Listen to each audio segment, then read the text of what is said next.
En el último video analizamos algunos de los principios elementales de la Escuela Austríaca de Economía, una de las más destacadas escuelas del pensamiento económico contemporáneo que constituye la base teórica del pensamiento del presidente argentino Javier Milei. En ese informe, que te recomiendo ver antes de empezar con planteamos que la noción de libertad que defienden los pensadores austríacos y los militantes libertarios se ampara en argumentos económicos, pero tiene una base que es ante todo filosófica y moral, la idea de que la autorregulación de los mercados es la condición de toda libertad posible. Ahora, ¿por qué la libertad solo puede realizarse en un mercado completamente libre?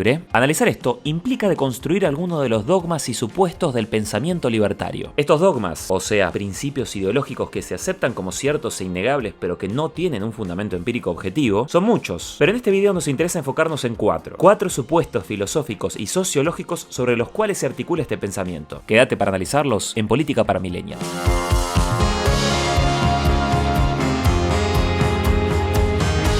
La creciente popularidad que ha tenido el libertarismo en los últimos años fue acompañada por la difusión de las ideas radicalmente pro-mercado de la Escuela Austríaca de Economía, que analizamos en el video anterior. Pero escuela austríaca y pensamiento libertario no es exactamente lo mismo. La escuela austríaca es una teoría económica definida, mientras que el libertarismo es un enfoque ético-político que tiene antecedentes en Inglaterra y Estados Unidos en el siglo XIX, que se popularizó en el país norteamericano a mediados del siglo XX y que a lo largo del tiempo ha tenido diferentes orientaciones político-ideológicas. Hoy, sin embargo, la escuela austríaca es la referencia intelectual más importante de los libertarios, tanto de los que se declaran minarquistas como de los anarcocapitalistas. Y en Argentina, en los años recientes, la difusión de ideas libertarias y de la economía austríaca han venido de la mano, impulsado especialmente por la figura de Javier Milei. Por eso, en este video, vamos a analizar algunos de los supuestos que parten de la escuela austríaca y que estructuran la ideología de los libertarios de hoy. No te olvides de darle like al video, suscríbete para seguir viendo contenido como este, y ahora sí, arrancamos.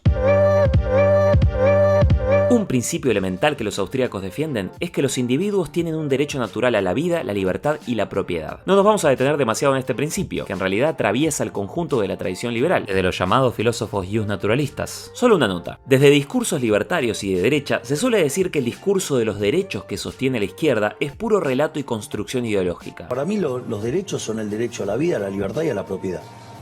Después son todas construcciones ideológicas para sacar ventajas. Pero el principio que enunciamos no es menos ideológico. Los libertarios no se oponen a los derechos, solamente deciden realizar un recorte puramente ideológico que divide arbitrariamente cuáles son los derechos que para ellos valen y cuáles no. Y mientras la vida, la libertad y la propiedad aparecen naturalizados como si fuesen expresión de nuestra constitución biológica o fruto de la divina providencia, deliberadamente se excluyen otras posibilidades, como el derecho a la vivienda o a la alimentación, a no ser discriminado o a tener una vida digna. La falacia libertaria es querer hacer pasar unos derechos como naturales y otros como ideológicos, porque todos estos derechos son en última instancia ideológicos, y no dependen de ningún designio divino, sino de los consensos establecidos por la sociedad. El segundo dogma es que el punto de partida sociológico de estas corrientes es un individualismo radical y descontextualizado, porque estas teorías parten del supuesto de que los procesos y determinaciones sociales no son relevantes por su propia naturaleza. Lo principal son los individuos y las acciones que llevan adelante para satisfacer sus metas. Para los austríacos, la sociedad solo existe porque los individuos, motivados por sus propios objetivos y preferencias, se vinculan entre sí en el proceso de intercambio del mercado, generando a partir de ahí conexiones y nuevas relaciones sociales. Este punto de partida se convierte en una norma para todo comportamiento social, lo que implica que hoy los libertarios conciben a los individuos como actores imaginarios que siempre están orientados por la lógica ideal del mercado, como si fueran seres racionales que compiten entre sí persiguiendo su propio beneficio y buscando maximizar su propio interés egoísta. Esta concepción de individuo se enmarca en lo que se conoce en las ciencias sociales como la teoría de la elección racional, así como también en los diferentes desarrollos que provienen de la teoría de juegos, teorías que suelen partir de las intenciones de los individuos para explicar los procesos sociales. Pero hoy en día, la mayoría de estas teorías presentan un abordaje mucho más sofisticado, no rechazan integralmente el peso que pueden tener determinados factores sociales o incluso la propia conducta irracional para entender las acciones individuales. En todo caso, lo que los teóricos individualistas plantean es que la idea del individuo racional puede servir como un instrumento metodológico para predecir o prescribir ciertos comportamientos individuales o sociales, no como un modelo que aplica a toda realidad. A esta altura del partido, nadie puede desconocer de plano el papel de la historia, la cultura y las relaciones sociales en la determinación de las decisiones individuales, que no siempre se pueden comprender bajo el prisma de la estricta racionalidad individual, como tampoco es posible ignorar otros aportes, como por ejemplo la construcción dividida del sujeto que plantea la psicología, que también es trascendental para comprender la conducta individual. Sin embargo, la corriente que hoy domina el pensamiento libertario el día de hoy, influenciada por la economía austríaca, ignora los aportes teóricos previos y vuelve a defender una concepción de individuo extremadamente elemental y dogmática. El individualismo radical de las ideas libertarias es lo que lleva a Milei a tener una visión idealizada de la sociedad y del mercado, que está completamente desconectada de las realidades sociales y económicas del mundo real y de los procesos objetivos y materiales en torno a los cuales se construyen los individuos que realmente existen. Es por esta perspectiva que Milei ha llegado a negar datos fácticos de la realidad que están absolutamente probados por miles de estudios, como por ejemplo la brecha salarial y la desigualdad laboral que existe entre hombres y mujeres. Porque según la perspectiva del presidente, si los empresarios son solo seres racionales que se guían por sus propios intereses, a ellos les convendría contratar solo mujeres, por ende la desigualdad es mentira. En todo caso, las mujeres no se esforzaron lo suficiente para cobrar lo mismo y acceder a los mismos puestos que los varones. Te lo voy a decir así,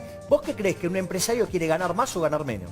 Más. Ok, entonces mirá si las mujeres verdaderamente ganaran menos, tendrían que contratar todas mujeres, van a ganar más plata. Como si los empresarios y el mercado fueran entidades místicas que no se ven afectadas para nada por la historia de nuestra civilización, por los códigos sociales que impone la cultura y las relaciones de poder, que históricamente han determinado que varones y mujeres de nuestras sociedades tengan roles, atributos y retribuciones diferentes y desiguales, especialmente en el mundo del trabajo. También esta concepción de individuo que defiende el presidente le ha llevado a decir la locura de que la mejor manera de combatir el delito es promover la libre tenencia de armas, porque según su criterio, si todos estamos enfierrados, los chorros van a dejar de robar porque el cálculo costo-beneficio del robo va a ser peor. El delito es como cualquier actividad. Cuando vos le das beneficio, cuando tiene mayores beneficios, crece. ¿Sabes lo que pasa? Que el costo esperado del delincuente no sabe si vos estás calzado o no. Y ante la posibilidad, su costo esperado sube. La delincuencia cae. Como si las personas que van a cometer un delito fueran intelectuales sofistas que toman decisiones desde una nube, sin que intervenga la historia de cada uno, el lugar en el que nacimos, nuestras relaciones sociales y la cultura del país en el que vivimos. Además, fíjense bien cómo funciona esa política pro armas en Estados Unidos, donde rara vez pasa un mes sin que haya un tiroteo en una escuela. Somos seres mucho más complejos que meros autómatas que responden a la realidad únicamente desde el cálculo costo-beneficio. Y esto es algo que ha sido probado por todos los campos del conocimiento. El tercer dogma es la fe religiosa en los procesos de autorregulación espontánea de la sociedad, especialmente en relación a los procesos del mercado. Porque aun si aceptamos que los individuos son agentes libres y racionales, no hay nada en esta libertad que conduzca automáticamente a un bienestar general para toda la sociedad. Si todos partimos de nuestra racionalidad egoísta para medir nuestras acciones sociales, el resultado más probable no va a ser una sociedad feliz, sino la guerra de todos contra todos, de la cual habló Thomas Hobbes. Incluso los propios autores de la teoría de juegos, que Milei mismo toma como referencia para defender sus posiciones, demostraron que la conducta racional y egoísta puede llevar a resultados desastrosos en términos colectivos. Por ejemplo, en el conocido dilema del prisionero. Los austríacos, para esquivar esta dificultad y defender una idea de racionalidad individual que no choque con los intereses colectivos de la sociedad, recurren a un argumento externo que se contradice con este individualismo. La idea de que la organización espontánea de la sociedad en el mercado, pero no solamente en el mercado, como vamos a ver más adelante, genera mecanismos de coordinación que son independientes de la acción humana y que de alguna manera la conducen a un resultado que es virtuoso para todos. Es lo que vimos cuando nos referimos a la idea de conocimiento disperso, un saber espontáneo y descentralizado que emerge en el mercado a través de mecanismos como la competencia y los precios, que influye directamente en la acción de los individuos y que de este modo la coordina hacia un resultado que es óptimo para el conjunto. Una idea que choca frontalmente con el individualismo y que es más cercana a teorías como el estructuralismo o el funcionalismo. Y no está mal destacar que en la singularidad de los fenómenos de mercado surge un saber preciso y técnico que no hay que subestimar, lo cual fue uno de los grandes errores de buena parte de la izquierda a lo largo del siglo XX, que pensaba que el crecimiento económico solo dependía de la mera voluntad política. Pero el problema es que los austríacos y libertarios se pasan tres pueblos, porque no es lo mismo reconocer el carácter espontáneo de los mecanismos de mercado que afirmar sin pruebas que estos siempre van a ser positivos para la sociedad. Para eso hace falta un tremendo salto de fe, que implica pensar que estos mecanismos son en realidad una suerte de inconsciente social o un metaproceso que mágicamente armoniza las perspectivas individuales y lleva al conjunto de la sociedad al progreso. Lo cual implica volver a la idea de la mano invisible del mercado, de la cual ya habló Adam Smith en 1776. O sea que vienen a proponer un retroceso de 250 años en el debate. Aclaremos solo una cosa, no está mal partir de presupuestos teóricos para probar algo. De hecho, todas las disciplinas científicas lo hacen en cierta medida, y más la economía y las ciencias sociales. Pero una cosa es pensar este individualismo extremo y la infalibilidad del mercado como hipótesis teórica sobre el comportamiento social, y otra muy diferente es convertirlos en ejes para un proyecto de refundación política e ingeniería social. En este punto, el pensamiento teórico deja de ser un mero supuesto científico y pasa a ser un prejuicio infundado, un axioma que pretende atribuir rasgos a la naturaleza humana y definirla como algo eterno e inmutable. Y para peor, estas ideas presentan una desventaja mayor. Nunca, jamás han sido probadas en ningún lugar del mundo. Porque lo cierto es que, como cualquier historiador económico podría corroborar, todas las naciones desarrolladas del mundo han combinado diferentes dosis de libertad de mercado con pisos variables de regulación estatal. Por eso, como adelantamos, las tesis austríacas han sido históricamente marginales dentro del pensamiento económico, que en Occidente ha estado dominado en distintos momentos por las diferentes variables del pensamiento neoclásico o keynesiano, y solo han conseguido algo de fama durante breves momentos. Pero existe otro dogma fundamental en el que se basa el pensamiento libertario, y para eso vamos a retomar un discípulo de la escuela austríaca, el norteamericano Murray Rothbard, que según admite el propio Milley, es su máximo referente y quien lo inspiró para que abandone las tesis neoclásicas y pase a idolatrar las ideas libertarias y anarcocapitalistas. Y la llave que me permitió encontrar la solución a eso fue Rothbard. En un artículo de Rothbard que se llama Monopolio y Competencia, lo que a mí me pasó cuando terminé de leer el artículo fue, por más de 20 años estuve engañando a mis alumnos. Dije, me equivoqué, viví equivocado. Y ahí es donde pego el giro. Rothbard, quien de hecho fundó el Partido Libertario estadounidense, promovía la expansión del libre mercado hasta fines inimaginables. Porque si los austríacos eran minarquistas, que significa que el Estado debía tener funciones mínimas como la defensa o la justicia, para la perspectiva anarquista de Rothbard, todo debía ser privado. La defensa y la seguridad, la administración de la justicia, las calles, los ríos, todo debía ser convertido en una mercancía que se pueda comprar y vender en el mercado. Incluso Rothbard propuso la creación de un mercado de órganos, y hasta creía posible legalizar la compra y venta de niños. ¿Vos estás de acuerdo con la venta de órganos? Yo digo, es un mercado más, o sea, y vos podrías pensarlo como un mercado. Pero la respuesta no es no. Si No, te preguntan, ¿no estás de acuerdo con la venta de niños? No, porque depende en qué términos estés pensando. Tiene que ver con lo que decidió la sociedad y cómo la sociedad piensa determinadas cosas y determinar esas reglas de juego. Una concepción que defiende básicamente que tu propia existencia va a depender únicamente de los recursos con los que cuentes. En el mundo que estos autores imaginan, sin dinero tendrías limitado el acceso a servicios tan elementales para sobrevivir como el agua o incluso el aire, ya que serían un bien pago. No podrías transitar libremente porque las veredas y calles serían propiedad de alguien con derecho a decir quién transita y quién no, y si alguien con más riqueza o poder que vos te quiere muerto, sin plata, no tendrías derecho a que las fuerzas de seguridad, que serían privadas, te protejan.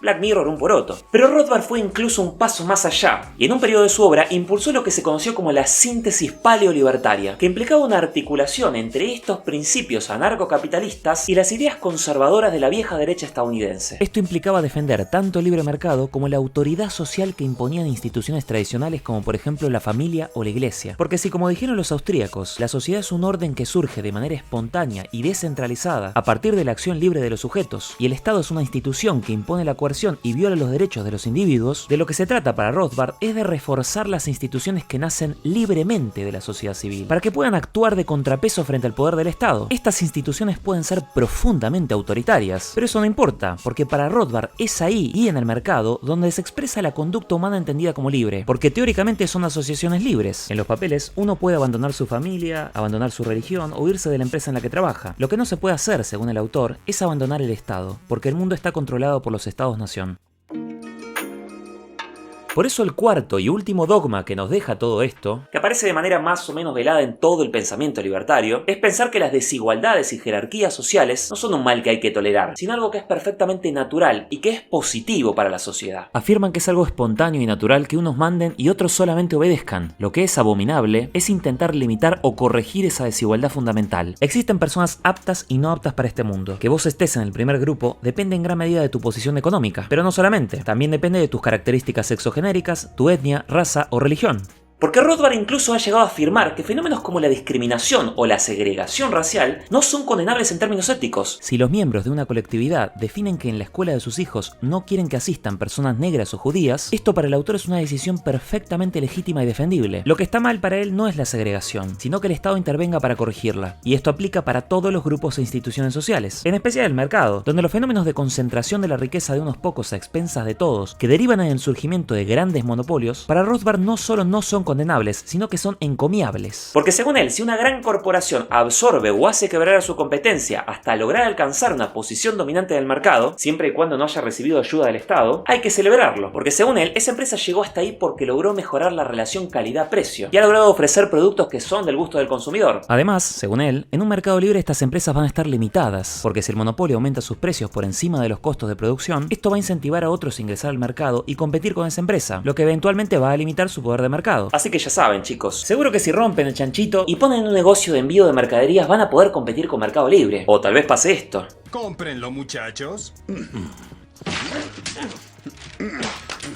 No me hice rico firmando cheques, señor.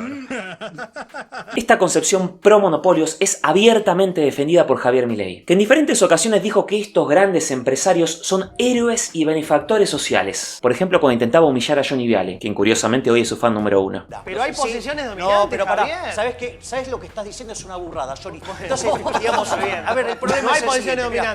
dominantes. No hay monopolio. No, pará, no, yo ahora te voy a explicar para que no digas pavadas. Mirá, pues, A ver, mira, el tema de los monopolios, hay dos tipos de monopolios. Después está el monopolio que surge de una empresa que se quedó sola, que compitiendo contra todas, ¿sí? Ofreciendo un producto de mejor calidad y de mejor precio, las venció a todas, satisfaciendo a los consumidores. Esos no son malos, esos son héroes. Hoy en día, esta variante paleolibertaria que conjuga anarquismo de mercado con valores reaccionarios es la hegemónica dentro del pensamiento libertario. Así que para todos aquellos que todavía hoy le preguntan a los libertarios ¿por qué sos liberal y estás en contra del aborto? ¿Por qué luchás contra el matrimonio igualitario? ¿Por qué te opones a cualquier tipo de libertad individual que no sea la libertad del mercado? Bueno, no se lo pregunten más. Porque esta filosofía no defiende la libertad como un valor rector para combatir contra toda forma de opresión social, sino solo una forma de libertad, muy restringida y a la cual las demás deben someterse. Y esa es la libertad absoluta de hacer lo que quiera con mi propiedad, por más que no haya hecho nada para merecerla, solo apenas nacer en el lugar adecuado. La meritocracia, o sea, el premio al mérito y el esfuerzo, una idea que para el discurso liberal siempre fue un valor central, pierde toda sustancia, porque si no existe un mínimo piso de igualdad de oportunidades, que hasta los economistas ortodoxos defienden, al menos en los papeles, ¿Qué está yendo? ¿El tema de igualdad de oportunidades? Por ejemplo. Una aberración. si no existe esa base, la libertad se convierte para algunos en la capacidad de imponer sus caprichos pasando por encima de la mayoría de la población, y para otros en la libertad de morirse de hambre.